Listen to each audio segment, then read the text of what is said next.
Hey gang, and welcome back. This week we're going to cover probably my favorite commander in all of EDH. This is Prossh, Skyraider of Kher. For only 3 colorless, 1 black, 1 red, and 1 green, we get the whole package. First on the list, we get a legendary dragon. Big ol' check. Second, like most dragons in Magic the Gathering, he is flying, so he comes with his own type of evasion. Awesome! Third, he has a sweet triggered ability that occurs every time we cast him, not when he enters the battlefield. And lastly, he has an activated ability that'll make his power increase for every creature we sacrifice.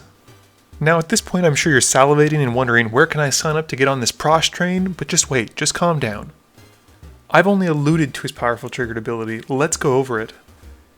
Prosh's ability reads, when you cast Prossh, Skyraider of Kher, put X01 red kobold creature tokens named Kobolds of Kher Keep onto the battlefield, where X is the amount of mana spent to cast Prossh. What this means is that assuming there isn't a stacks effect or a reduction effect, the first time we cast Prossh we're going to get 601 Kobolds of Kher Keep. That's a pretty sizable army considering we also get a 5/5 flying dragon. This means that we have an aggressive commander who not only comes into play with blockers, but also fodder for his activated ability.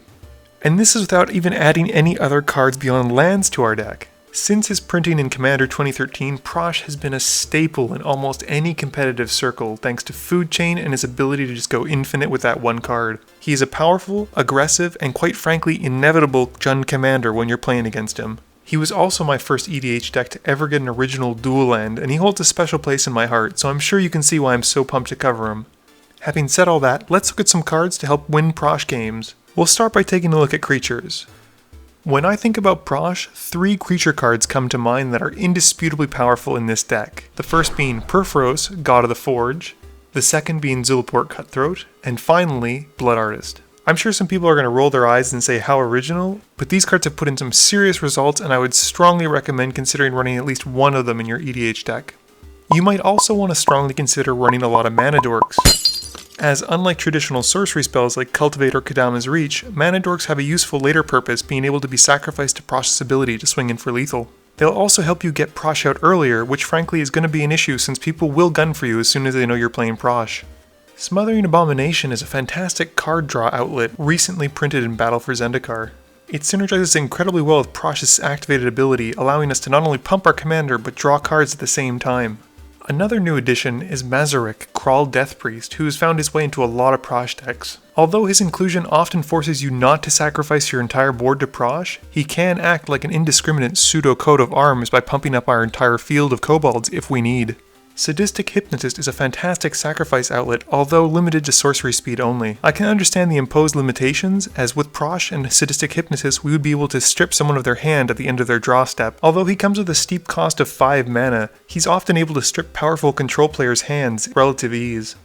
Ophiomancer has been an all-star in my deck since the day I got him, as his ability to generate a powerful blocker at the beginning of each upkeep is often overlooked by opponents.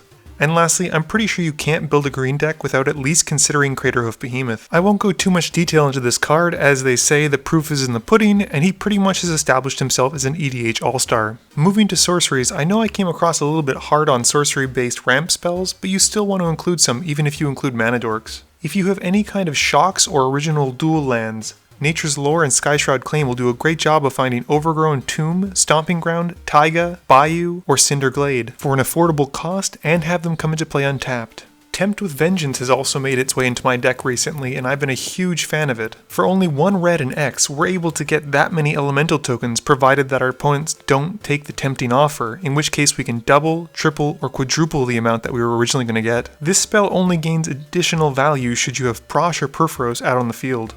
In terms of enchantments, I see many people running token doublers like Doubling Season, Parallel Lives, and Primal Vigor, but oftentimes Prossh is strong enough to be able to do just fine without them. Another strong enchantment for the deck is Impact Tremors, which a lot of people call Mini Purphoros for a good reason. Dealing only 1 damage but to every opponent as opposed to Purphoros' 2, Impact Tremors comes in a lot earlier but doesn't offer us a pump effect like Purphoros would. But as this is EDH, redundancy is often king, so even having this on the field can sometimes get us a win. If you're looking for an even bigger way to punish your opponents for sacrificing your creatures or casting a board wipe on your board, Vicious Shadows is the card for you. allowing us to deal damage to target player based on how many cards they have whenever a creature dies, not just our own, is a huge effect and will really punish control players with huge hands. This is an expensive but great card to include if your opponents like to sit behind Pillow Fort decks and not get attacked. For Planeswalkers, two come to mind immediately when I think of Prossh, the first being Sarkhan Vol. Firstly, he's on theme because Sarkhan Vol loves him some dragons. Secondly, his +1 ability not only gives Prossh haste, but it also pumps up all the kobolds he creates when he comes out. His -2 ability is also very powerful, as it allows us to steal target creatures and then sacrifice them to Prossh. I found this particularly handy when dealing with cards like Avacyn, who do a great job of blocking Prossh, and it is particularly satisfying to steal it and then sacrifice her to Prossh and smash into that player.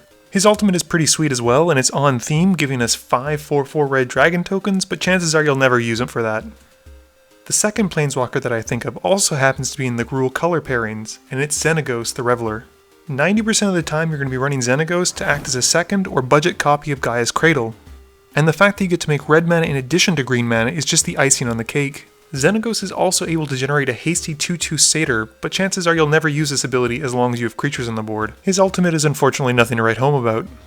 For artifacts, it's pretty simple to see why people run Ashnod's Altar and Phyrexian Altar in any kind of token-based deck, as they're able to generate tons of mana thanks to sacrificing the tokens. However, an artifact I would recommend that I find is often overlooked is Blade of the Bloodchief. With a triggered ability that cares whenever a creature dies, we get to put a 1/1 counter on the equipped creature, and should that creature be a vampire, which most of the time it's Prossh so it won't be, we get to put 2 +1/+1 counters on it. This sounds pretty simple, but if you think about it with having Prossh on the field, a bunch of tokens, and an effect like Grave Pact or Dictate of Erebos, Prossh will often get more than 2 +1/+1 counters per creature sacrificed. These are permanent +1/+1 counters that make Prossh a bigger and bigger threat. As Prossh is a 3-color commander, it's oftentimes hard to find space for colorless mana sources, but there are a few that I would strongly recommend running.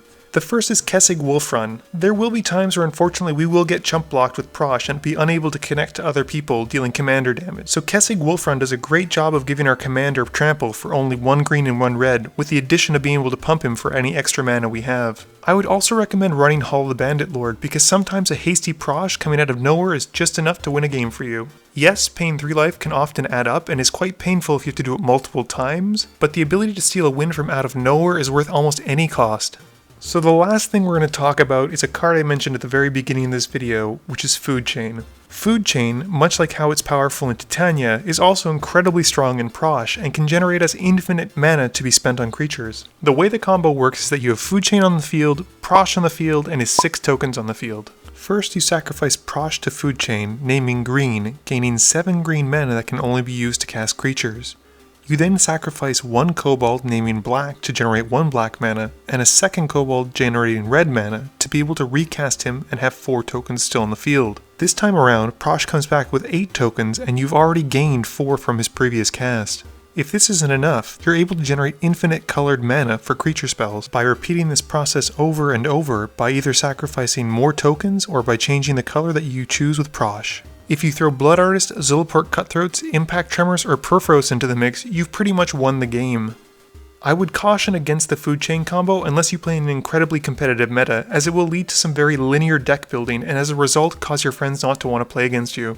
If you're looking for alternative win conditions, I would strongly recommend looking at Pathbreaker Ebek, Triumph of the Horde, or Overwhelming Stampede. These work well in synergy with Prosh's token-based strategies and can sometimes just win with Prossh through combat damage alone. Anyway gang, I know I talked a lot about Prossh, but I can't help it, I love him, he's my favorite commander and my favorite EDH deck. I don't get to play him nearly as much as I like to, but that's only because he's so strong. Please be sure to tune in every Monday at 11 AM Eastern Standard Time for new videos, with another video popping up sometime during the week. You can also follow me on Twitter at MTGMudsta, or check me out on Twitch where I stream occasionally some EDH on MTGO at twitch.tv/MTGMudsta. This video is brought to you in part by support from my Patreons. If you're looking to help out the channel or the MTGO stream, please consider looking at the link below or in the About section. And as always gang, thanks for watching and please be sure to like, comment, share, and subscribe for more.